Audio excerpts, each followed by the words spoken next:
Video, I want to demonstrate how I use a little bit of lure and reward training to prepare Felix here for his halter training. So Felix is just starting to have training with food rewards with me, whereas previously as a foal and up to this point I was using scratches because they were very salient to him. And I hadn't done an awful lot of training, save for a tiny bit of head collar on and off, and accidentally managed to give him a fright when he was due for castration, when he unfortunately learned he could escape from the head collar, basically because I hadn't done quite enough training. So I'm going to, put my hand up and own that one. So this is me going back over some ground and training it again.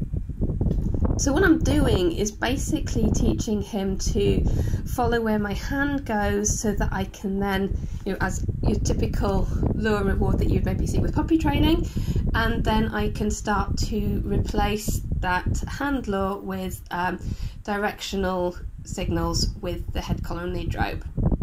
So in the beginning, I just want him to follow where my hand goes, forwards, over to the left, over to the right and backwards, so that I can prepare him for the kind of control that I would like to have should I have him on a head collar.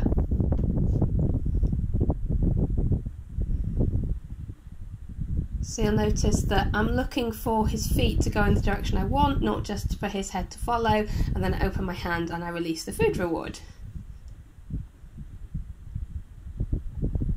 I also make sure he has enough time to eat, and I also make sure he's not actively trying to get food off me when I commence any little training repetition as well, so that I help him learn the kind of manners that we might expect. We call it manners, but of course it's just a behaviour, and the behaviour is keep the nose off a human and then good things will happen. So here I'm just matching up, putting the lead rope around his neck to food. This was previously matched up to scratches when he was younger, and then I'm quickly adding on a forward signal with the lead rope and popping my lure out front. So it's new signal followed by what he's learned already. So I'm thinking very much Pavlov, of course, with the Skinner outcome, in that he gets the food when he steps forward. But I want him to feel the rope move around his neck before my luring hand goes in the direction he's already learnt.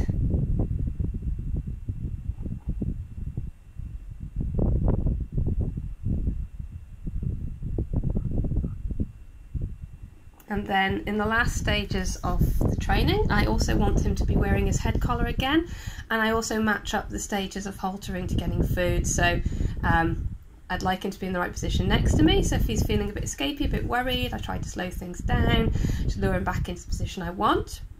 And then of course I'm stood in the way of the camera now, aren't I? But what I'm doing is holding my hand where the head collar would buckle and feeding him so that he associates that when my hand goes to that position, the next thing that's going to happen is he's going to get fed.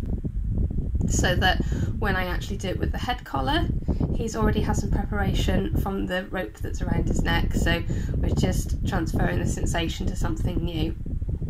So there I've got the headpiece of the head collar around his neck, and then that makes it really easy for me to lift the nose piece, the nose band over his nose, and to hold the buckle and the strap of the headpiece together and feed him and pop it off while he's eating. So again, nice Pavlovian association. I pop that on, I feed you while you eat, I take it away again, and all while you're standing still, so he learns that operant response as well. And then that's enough training, short doses for the little ponies. He'll process that, he can have some free stuff to end.